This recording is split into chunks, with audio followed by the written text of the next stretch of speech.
My mother loved stealing my babysitting money. So piggy banks didn't last long. If somebody gave me a piggy bank, I think I had like two or three in my lifetime, they would disappear quickly because they had money in them. They were gone. And it wasn't even like a lot of money. I think it was just the game for her. So eventually my piggy bank became my jewelry box. And on Friday nights when I would babysit, in the beginning, I put the money in the drawer. And then my mother would take the money and she would act like she bought me or had a savings account for me kind of thing, and would give me the passbook eventually because I would ask about it in front of my stepfather.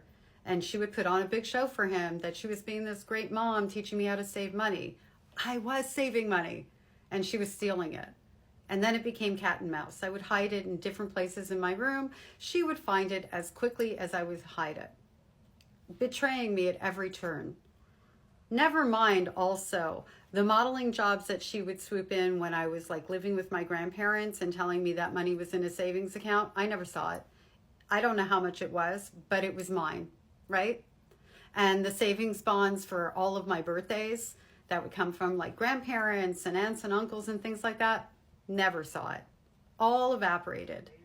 And what I learned from my mother stealing my money from my room, aside from the fact that yet again I couldn't trust her, betrayal was the only thing that I could trust to have happen in my relationship with her. And I mean, I'm 10, 11, 12 years old. I learned that I better just spend it. And how did that translate into my adult life? Well, very dysfunctional spending habits, very self-destructive spending habits.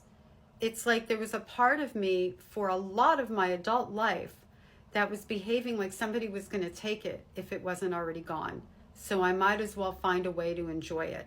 And then, of course, I would deal with the consequences of those actions because I would overspend and create a new sort of chaos for myself, all of which I'm sure my mother would have approved of.